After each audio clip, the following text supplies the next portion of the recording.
It's pretty much the end of the year. As of filming this, Christmas Eve is tomorrow. And it made me realize something, that the more I think about it, the harder it kind of hits. Not like in a bad way, but it really makes me realize how far I've come. Even if it's felt like I've been in the same spot. And this is my second year as an author. Last year in 2022 is when I really kicked off my writing journey. That's when I really decided I'm going to take this seriously. And I started just writing. I started with chapter outlining. I started out with the story Deal of Deception, which I basically completely ended up revamping and replanning, and eventually hope to revisit. And then came The Collectors, a book that I ended up realizing was more of a passion project, and ended up again completely having to rework because something just wasn't working, and now it's not even called The Collectors anymore. And it's going to be a 3-book series. And then I released my first book, which was Poems for Pennies, and looking back on it now, it's very cringy, as most first projects you actually publish are, especially when it comes to poetry, because a lot of it's supposed to be freeform, and it just feels very cringy, and it feels like reading old high school poetry. But it was very much a cathartic experience writing it, and also very much unintentionally told a story of self-discovery. It also got me my first 5-star rating, which I have framed, and I'm still very proud of that. I also started posting on Kindle Vella last year, and just a lot of trial and error, and actually that's where Dark Pine started, really.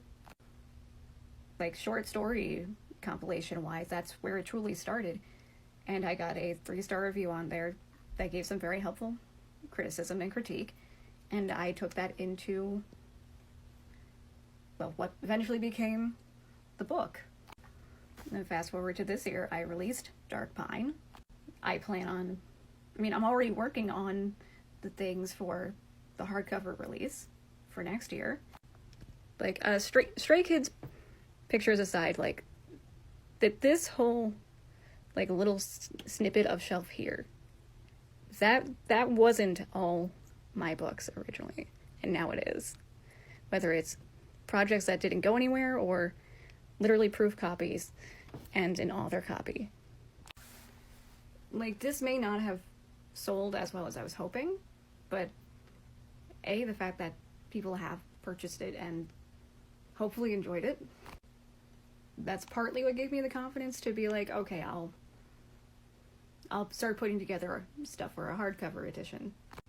But to think I've made it this far at the start of my author journey, like, I feel like I've accomplished a lot, even if it doesn't actually feel like I have.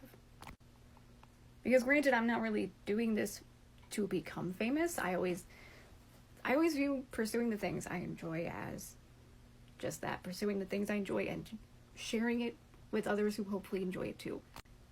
And seeing fame as sort of an added bonus if it happens. I always like to say I run on the 9 people's favorite thing mindset. If fame happens, awesome. If it doesn't, and I just have a small niche audience, that's just as awesome. But coming to the end of year 2 as an author, I am definitely proud with how far I've come, and just how far my projects, and just how much I've changed as a writer in general has been. That was the worst wording ever, but